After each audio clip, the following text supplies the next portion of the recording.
Here's an interesting question for you. When is a tax-free account not actually tax-free? If you said when you break a Roth IRA 5-year rule, you're right.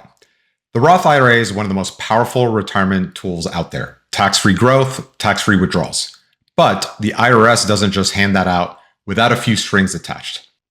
And that's where the two so-called 5-year rules come in. Today, I'm going to break down these rules in plain English so you don't accidentally owe taxes or penalties on money that should have been tax-free. Before we dive in, here's a quick Roth refresher. A Roth IRA is a retirement account where you contribute after-tax money. That means you didn't get a tax deduction today, but you don't pay taxes as the money grows, and you don't pay taxes when you withdraw the money from the account. Withdrawals are completely tax-free. But here's the catch. The IRS sets rules as to how and when you can pull the money out.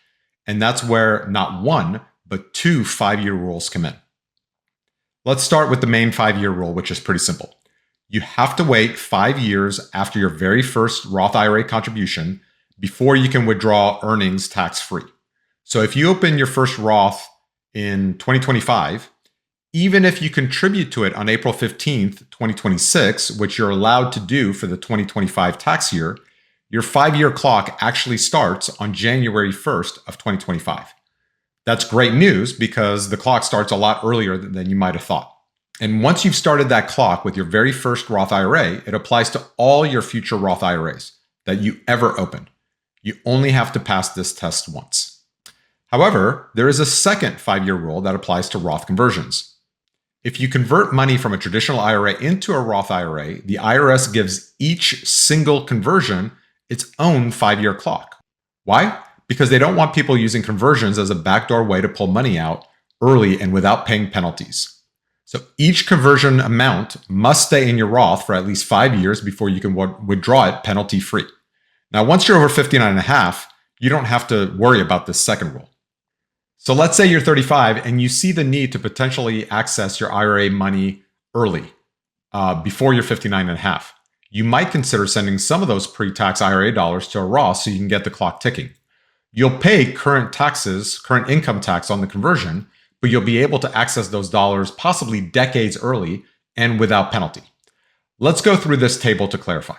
Okay, so let's talk about different scenarios to crystallize when you pay taxes and when you pay penalty. So under this first scenario, we're talking about direct Roth contributions. Since you've already paid taxes on that money, and since we're talking about contributions, not growth, those are always tax and penalty free. Under the second scenario, we're talking about earnings of a Roth IRA. Now, if you're 59 and older and you've met the 5-year rule, meaning your first contribution to an IRA, to a Roth IRA, was at least 5 years ago, then at that point, those are qualified withdrawals and you're not going to pay taxes or a penalty either. In scenario 3, we're talking about earnings again, originally owned by a Roth IRA, but you're not 59 and a half and and the 5-year rule has not been met. In that circumstance, you're going to pay taxes on the earnings and you're going to pay a 10% penalty. Scenario 4, again, we're talking about earnings in an originally owned Roth IRA. For this scenario, you are 59 or older, but you have not met the 5-year rule. So you're not going to have a penalty because you're 59 and older, but you are going to have to pay taxes on the growth of the money. Scenario 5, we're talking about earnings and or contributions from a Roth conversion. In this case, if you're not 59 and a half yet, and you have not met the 5-year rule, you're not going to pay taxes because you just pay taxes on the conversion, but you are going to have to pay a 10% penalty. In scenario 6, we're talking about earnings and contributions from an inherited Roth. The original owner must have fulfilled the original 5-year rule, meaning having opened the account 5 or more years ago. If they haven't, then you pay taxes on the withdrawal, but you don't pay a penalty. Okay, hopefully that gives you a bit more clarity. Let's recap some of the most common mistakes that people make. One is forgetting that Roth contributions are always available to you tax and penalty free. You've already paid taxes on that money, and there's no growth since they were contributions, so the IRS lets you take those dollars out penalty free. Mixing up the different 5-year clocks. The original rule, where you have to have a Roth IRA seasoned for at least 5 years, always applies.